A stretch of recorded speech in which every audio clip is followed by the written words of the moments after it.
Good morning, everyone. Derek and Paula here from A Guy, a Girl, in a Camper Van. It's currently about 5:30 in the morning, and we are camped out on Rupert River, just outside of Waskaganish, a small Cree community on the southern coast of James Bay in northern Quebec. It took us about 17 hours to drive here yesterday from Ontario. It was over 1,000 kilometers, but it was well worth it because we were treated to a wonderful sunset last night. Beautiful sunrises out there now this morning, and we also had a really relaxing night last night. We were even visited by some of the local youth who were out having a fun time, and we hung out with them for a little while. So today our plan is to get a little tour of the village, and then hopefully we're going to get out into James Bay itself because we want to visit a small island called Stag Island, which is actually the southernmost landmass of Nunavut territory, which is one of the big destinations for our trip. So we are super pumped. Good morning, Paula. Good morning, Paula. Super pumped. So it's a little after 10 in the morning now, and we are just about to head back into town, into Waskaganish. Paula's eating a piece of raisin bread for breakfast. Our plans have been changed a little bit for today because of the wind. You might be able to see it's pretty windy out there. They don't like to go out into James Bay if the wind is more than 20 kilometers an hour, and apparently this morning it's something like 50 plus. So they said right at the moment there's probably 10-foot waves out on the bay, which is not particularly safe in a small boat.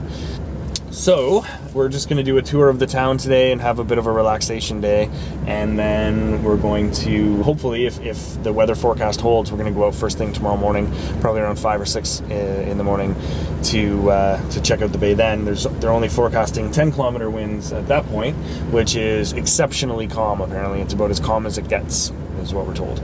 And it's supposed to be a nice day tomorrow, so hopefully we get a nice sunrise while we're out on the water. That might be kind of cool too. So that's what we're doing. So we're about to head back down this road for about 10-15 minutes probably into town, and then we're going to meet up with Ken, the I keep thinking you're not turning it back around. oh we're going to meet I'm hungry.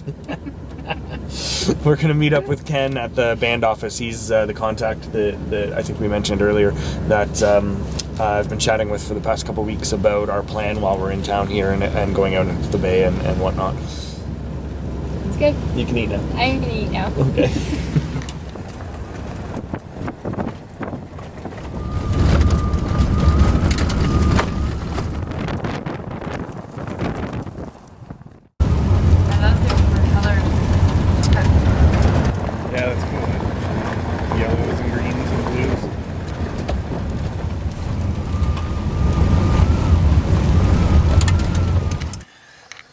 So that wasn't easy, but we finally made it to the band office.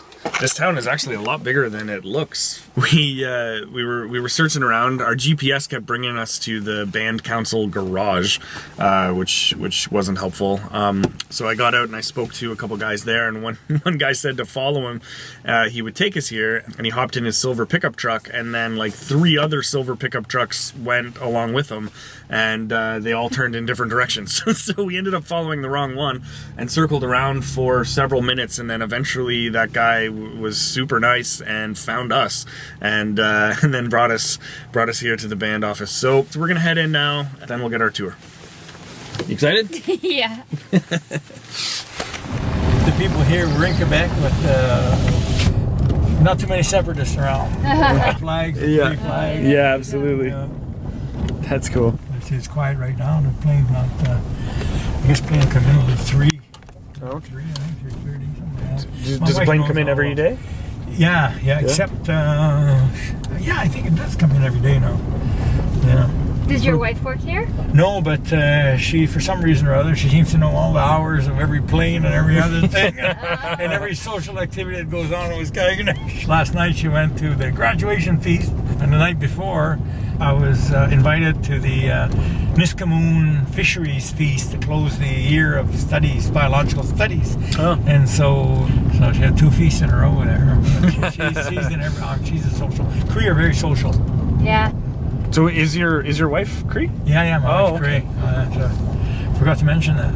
I've been married, we've been together for about 45 years, I guess, because we've been married, we'll be 43 in September. Okay. But we went out together and we lived together for a while before. So she was 17, I was 19 when we got married.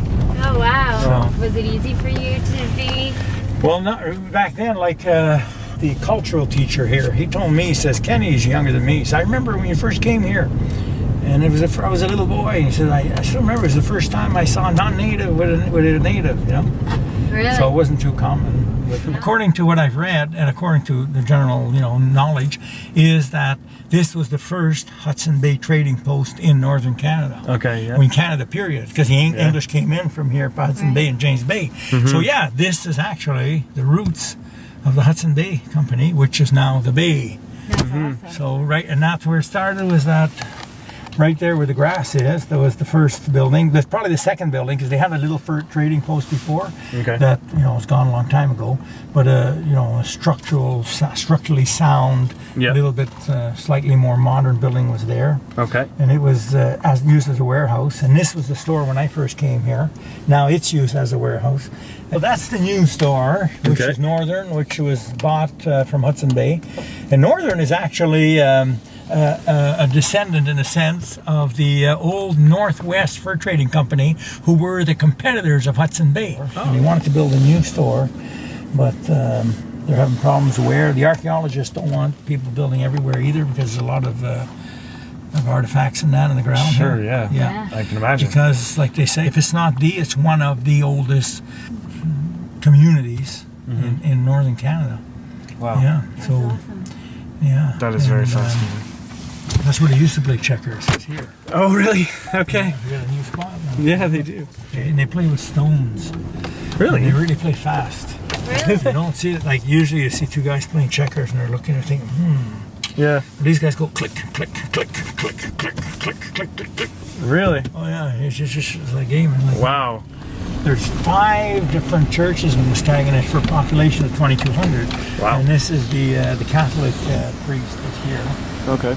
This is the Pentecostal church. Okay. The post office, the bank, the restaurant. I know pretty well the 3 most important. Yeah. You notice there's a lot of dogs. There used to be like 15 dogs running around together. Really? Oh. Yeah, they just sent 45 out. There's a Save the Dog Foundation or whatever. They come in and they get them all and then they bring them down. Anyways, yeah, they used to see the people here when I first came here. Yeah. Everybody had a dozen husky-looking dogs. Okay. They used to use them for dog sleighs. Right. But then the skidoos came in slowly replaced the dogs. And that's the new school. Yeah, that's a pretty interesting building, that one. And then that's the other school. The high school's there. That's the elementary. And then this is the gathering place. Yeah. So this is sort of like a community hall? Yeah, that's the kind of? community hall. It's exactly what it is. All right. And the police Gathering station. place is kind of a nice name for it. Yeah, and that's pretty well what it is too. Yeah. And this is the Justice Hall that they just built last year.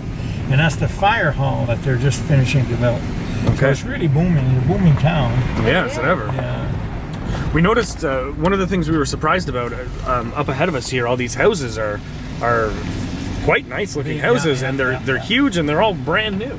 Yeah. Well, this is actually like a 6-plex. Oh, That's okay. for the teachers' residence Oh, interesting. or healthcare. Depends. Some are healthcare, some are teachers. Okay.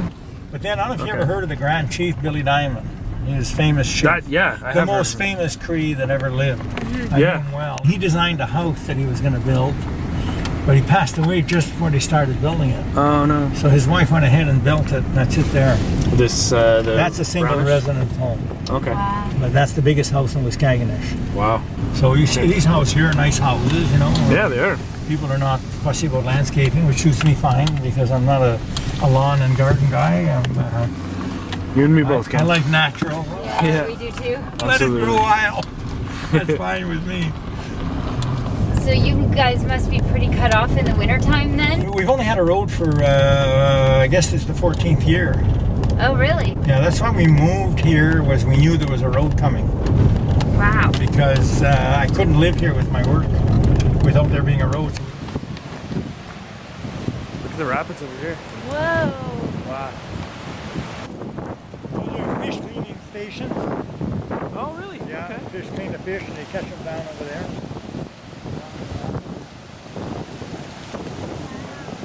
Places. Wow. Wow, this is gorgeous. And so this is where we heard that they come and they can literally just like shovel The fish, yeah, they right scoop over the there. fish Yeah. out. Yeah, that's where the fishery is here. That's Wow. why they built all the fish cleaning station and now the fish goes up on top. Yeah. So this was the Cisco, you said, the fish? They call them Cisco's, yeah. Cisco herring. A little later, there's whitefish. We met a gentleman up near Inuvik. He was from Sigachik whenever we were up in the Northwest Territories. Yeah. And he, I believe, wasn't it whitefish that he I dried? think so, yeah. Yeah. That's a very important fish for native people. And you know, the thing is about the whitefish, he eats such small microorganisms, like little algae and stuff, you know? Yeah. And they eat such small things that don't contain mercury or chemicals, so the level of toxins in a whitefish is almost nil. Whereas a walleye or a northern pike, he's a predator who actually collects, he kills, he eats fish, and the toxins are actually like mercury. If there's any mercury present, and sometimes it is present naturally, Yeah. well, it accumulates. Yep. Well, people in grassy narrows in Manitoba were the first Canadians that were really badly afflicted from Minamata disease, which is a term that was started in Japan from mercury poisoning. And then from there, you know, other people, they started testing people. They found high levels of mercury in a lot of native people who eat a lot of fish. Okay. So it's the kind of fish they eat too, not just how many, how often. So whitefish are very, very safe. Whitefish, trout, just those kind of fish. Surface Okay. eaters, Yeah. fish that eat small.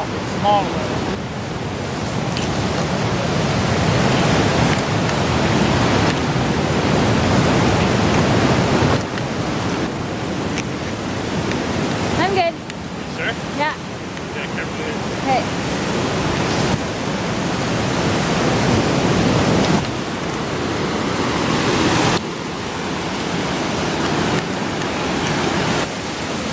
I can't do it with this. I thought you might have trouble with it. There. There. All right, now I'm good. Now you're good? Mike. That's not bad. Your rocks are not slippery unless you No. step on the moss. Yeah. My legs just weren't long enough. Wow. This is beautiful.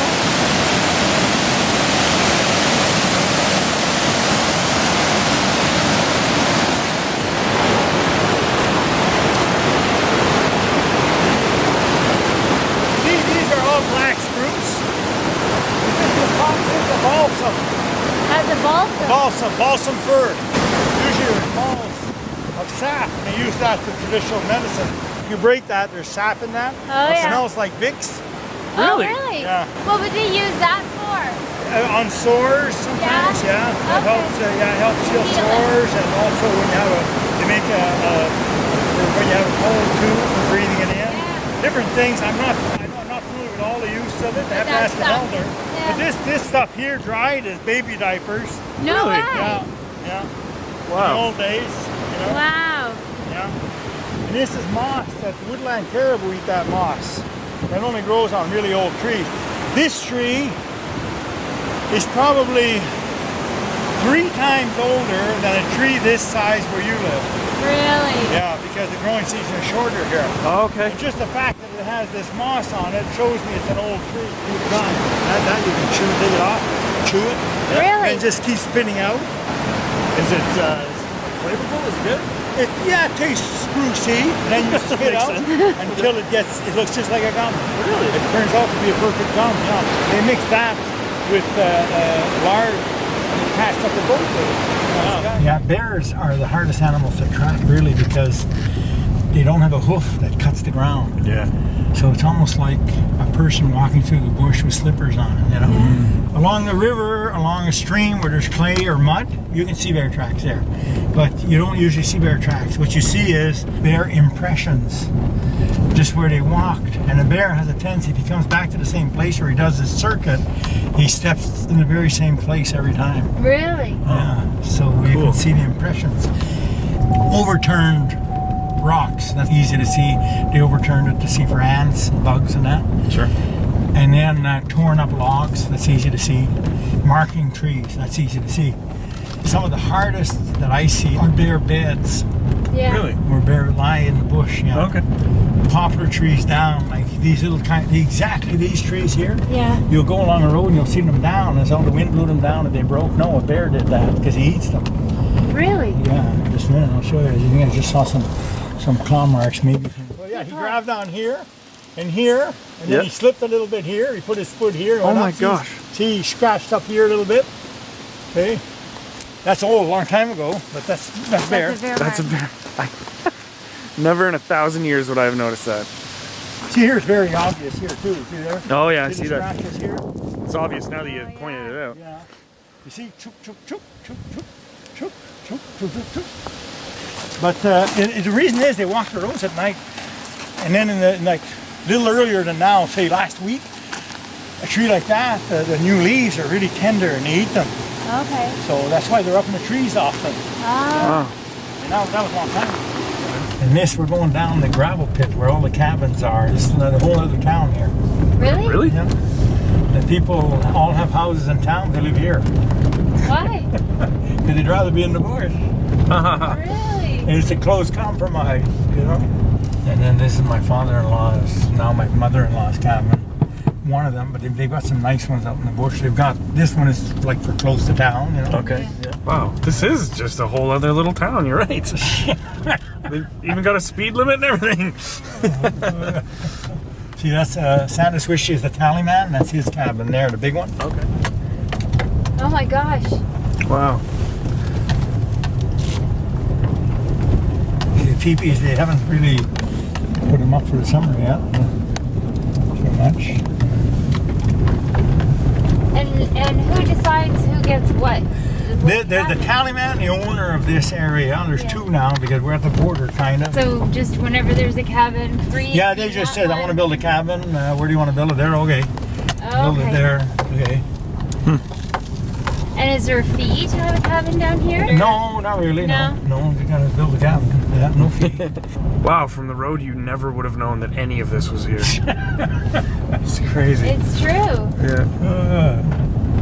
So after we finished our tour of Waskaganish, Ken actually invited us back to his house to meet his lovely wife and just hang out for a little bit longer. And we're super glad that we accepted his offer because Ken is one heck of a cool guy. Not only is he obviously a fantastic tour guide and representative of his community, but it turns out he's also the 1977 world champion heavyweight arm wrestler, which is just crazy and impressive. Plus, to say that he is an expert outdoorsman and avid hunter is a massive understatement. He's obviously very knowledgeable in the outdoors, but he's also been featured in hunting magazines. He exclusively hunts with a bow because he feels that it levels the playing field between him and the animals. And his entire house is practically a shrine to the animals that he's encountered over the course of his life. I'm not one of those like bows that are. It's like an actual. Yeah, that's right. Bow. Not a compound bow. There He you doesn't go. he doesn't mess around. know. He uses a proper wooden longbow. It's pretty impressive. It's not something that Paula and I are personally into, but we can't help but be impressed. The only regret I think that we probably have from our day today is that Ken was the only person that we thought to ask for permission to actually include them in this video. So despite the fact that we met so many lovely, warm, welcoming people today, he's the only one that we felt comfortable actually including. However, though Ken would probably disagree with us, I think it's fairly safe for us to say that he easily represents the kindness that their entire community contains. If you've seen Ken, It's safe to say you've seen Waskaganish. yeah, that's a good way to say it. Yeah. So tomorrow morning we're going to head out into the bay as long as the weather holds. So far it still looks good. We've got a Cree gentleman who's going to take us out into the bay, and we're going to visit Stag Island and Nunavut, and we're really looking forward to it. So stay tuned. See you tomorrow. I'm hungry again. Me too.